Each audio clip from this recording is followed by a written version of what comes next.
Hello, welcome back to my channel, Your Sovereign Soul, and my name is Tiana. So today I'm going to discuss something that is pretty cool. It's regards to the sacred secretion, which I'm assuming if you're clicking on this, you are familiar with it because I'm not going to get into the whole thing. But this is my journey with it. I think a great book, if you haven't got this book, it's perhaps backwards for you, but it's The Science of the Sacred Secretion Christ Oil, and that is by Victoria Loa Lau. Anyway, I was just going to read really quickly from her book in her introduction in regards to it. It says that the preservation of the sacred secretion is a biological upgrade, the act of becoming wholly within or whole. As this alchemical reaction is triggered monthly, it is classified as a natural rhythm of the body and one of the most important for spiritual development. This spiritual essence is first awakened within the vital fluid network of the nervous system, the CSF. The process of CSF pumping up and down the spinal column occurs every 12 hours. The only difference here is that when lunar energy empowers our sun energy, our star sign, the minerals within the body vibrate in correspondence, which enhance the production of the spiritual essence. In this way, the daily secretion becomes sacred. In short, the sacred secretion is a biomechanical response, and like all aspects of survival, is dependent on a resonant environment. And then another part says, based on lunar influxes, the God-made flesh, sacred secretion, happens once a month, 12 to 13 times a year, when the moon rests in the zodiac sign that empowers the biorhythmic energy of your body at a time of birth. Ergo, the body receives different levels of electromagnetic energy at different times depending on cosmic influences. So, based on your sun sign, which I'm a Libra, and then you would go into the moon calendar and see when your sun sign is in the moon is when you would start your sacred secretion or the art of preservation or whatever you want to call it. Essentially, it is living in accordance with Christ and his tenets of how to live a life of right livelihood. And so usually fasting is a very important part of that.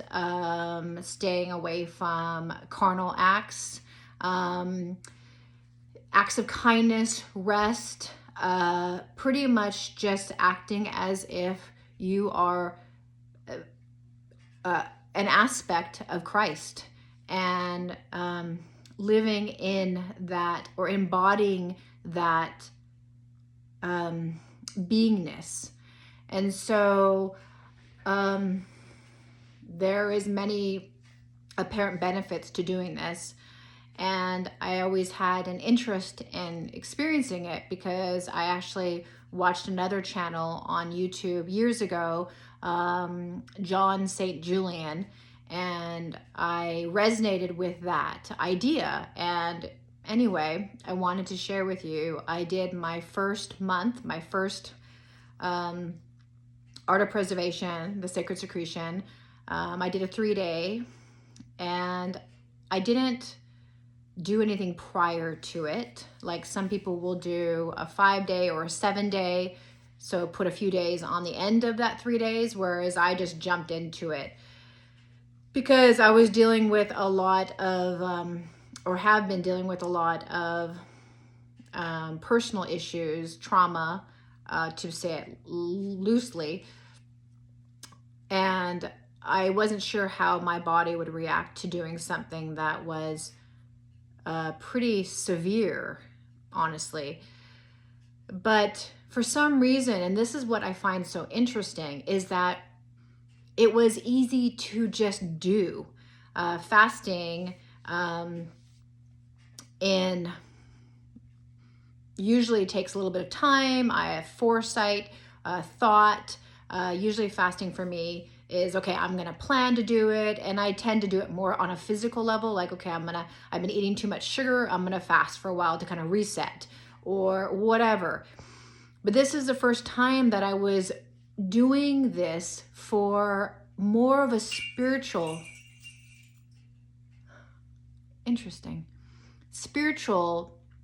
reason rather than a physical. And it was so easy. Even despite where I have been emotionally, it was very easy flow to go from essentially eating to just not eating. No carnal acts, more coming from a place of love, integrity, helping. But what I learned from this journey that I was just on, which was journey number 1, and I was going to, for the first year, pretty much document each one of my experiences with it, because I'm fascinated myself. But a couple things I noticed. One, my dreams were extremely vivid, like more vivid than normal. So that was number 1. Number 2, I noticed that my degree of wanting to live a life of integrity has notched itself up just a notch. Not that I don't want to live that life anyway, and I don't strive to live that life, but the awareness of myself in more of a minutia is almost became a lot more prevalent in that 3 days. Like, and I can go into many different things, and there'll be other videos on different things that I have had awareness towards, especially after leaving a highly narcissistic relationship.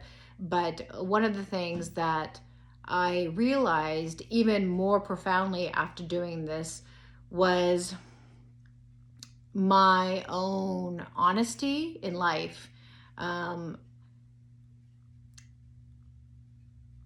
Jesus wouldn't have done any lies. He would not even have had done an even tiny white lie or anything, because whether it's a white lie or it's not, or it's a regular lie, it's still a lie.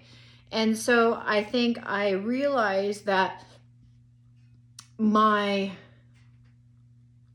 white lies, which were really just to protect people, were still a lie.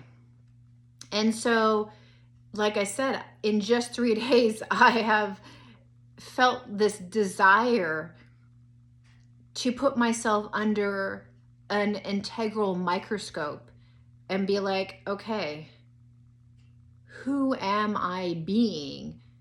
And if I'm not being who I should be for myself, and a human or a being on this planet that is striving to be the best version of myself in almost like in a Christ-like way, without any outside need for validation, this is just for myself, then what am I doing?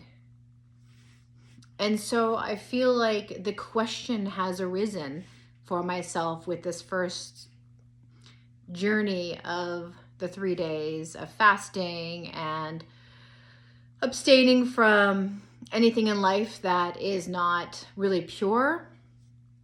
It has made me, like I said, realize that I have work to do on being a human that is infallible, but changing from that to perhaps connecting back to my God source and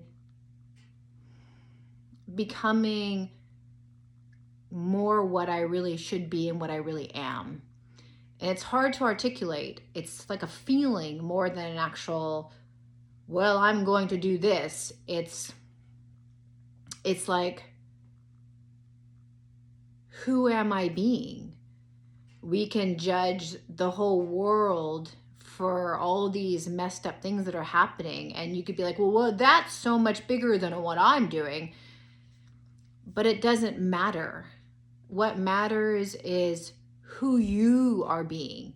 And if there's room for you to change and evolve, then that is what you need to do. And anyway, that was my first experience. That has been my experience with this first sacred secretion journey, and really profound. The fast was easy. It wasn't difficult. Even when I was hungry the second day, my voice was like, I want you to eat. And it was like, no, I'm on this journey. And it just felt like this is what I was supposed to do. And so anyway, I just wanted to share that. So those are the things I got from the first month of the Sacred Secretion and the Art of Preservation. And it's pretty fantastic. So yes, definitely get her book if you haven't ever. I mean, you can find out more about the Science of the Sacred Secretion on YouTube. But really, this is just my journey. So it will be continued because I'm going to be doing this intentionally for as long as I can. And so I will see what next month's will be like. Anyway, thank you so much for checking in and coming and hearing my journey. And I wish you all a wonderful day. Have a good one. Love you.